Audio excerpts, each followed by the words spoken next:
विद्यार्थी मित्रांनो, क्वेश्चन 5वा. In adjoining figure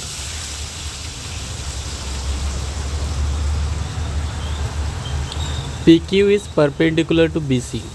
PQ is perpendicular to BC. म्हणजे मित्रांनो, PQ आणि BC मध्ये 90 डिग्रीचा अँगल आहे. बघा इथं 90 डिग्रीचा अँगल आहे. AD is perpendicular to BC. AD आणि BC मध्ये पण 90 डिग्रीचा अँगल आहे. हा AD आणि BC यामध्ये पण 90 डिग्रीचा अँगल आहे. Then find following ratios.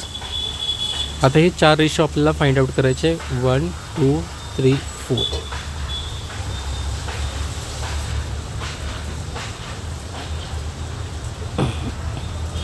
Okay, चला तर आपण रेशो फाइंड आउट करूया.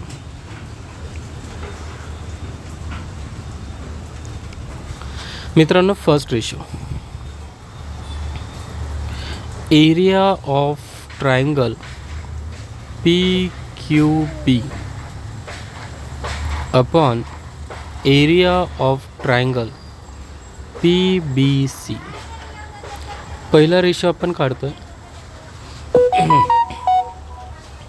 मित्रांनो, हे दोन्ही ट्रायंगल आपण इथं सेपरेटली ड्रॉ करूया. बघा, PQB PQB.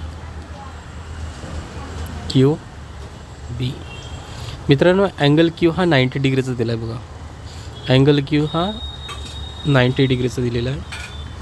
आणि त्यानंतर PBC आहे. PBC तर हे बघा, फिगर 1.16 मध्ये PBC आहे, दिसतोय आपल्याला PBC. तो ट्रायंगल आपण इथं ड्रॉ करूया.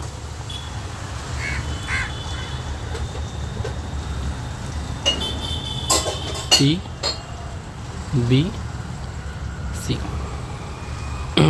ठीक आहे मित्रांनो. आणि पहिल्या ट्रायंगलमध्ये आपण BQला बेस घेऊया. हा बेस आणि PQला हाईट घेऊया. हाईट. दुसऱ्या ट्रायंगलमध्ये PBCमध्ये BCला बेस घेऊया. आणि मित्रांनो, यामध्ये हाईट P पासून निघेल आणि ती परपेंडिक्युलर राहील बेससाठी. ते ही परपेंडिक्युलर. आणि हा पॉईंट आपल्याला दिलेला आहे Q पॉईंट. डायग्राममध्ये बघू शकता तुम्ही की PQ BCला परपेंडिक्युलर आहे. तर हा पॉईंट आहे Q. तर दोन्ही ट्रायंगलची हाईट PQ आहे मित्रांनो.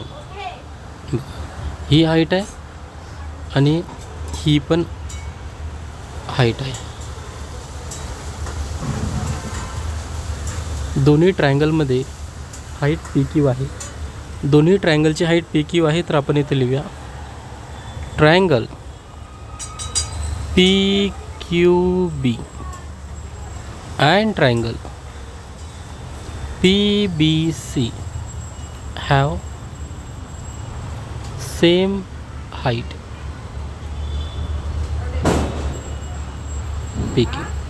दोघांची पण हाईट सेम आहे. त्यांचे बेस सेम आहेत का? BQ, पहिल्या ट्रायंगलचा बेस BQ आहे आणि दुसऱ्या ट्रायंगलचा बेस BC आहे मित्रांनो. बेस सेम नाही आहे. So triangle PQB and triangle PBC have different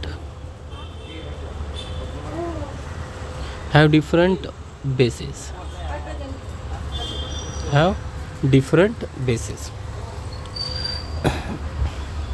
मित्रांनो, आपल्याला माहितीच आहे की जर हाईट इक्वल असेल ना, तर ratio of areas is equal to ratio of their corresponding bases. तर इथं आपण लिहूया, we know that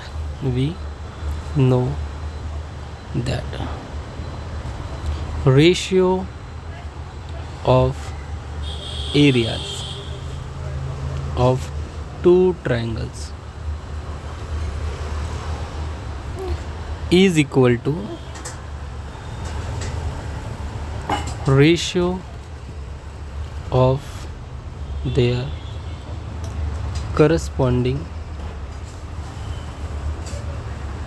bases. Correct? बघा. So therefore area of triangle PQB upon area of triangle PBC त्यांचे हाईट सेम आहे. तर आता फक्त आपण रेशो घेऊया बेसचा. पहिल्या ट्रायंगलचा बेस आहे मित्रांनो, बेस बघा BQ आहे. तर पहिल्या ट्रायंगलचा बेस BQ झाला आणि दुसऱ्या ट्रायंगलचा बेस आहे BC. दुसऱ्या ट्रायंगलचा बेस काय आहे? BC.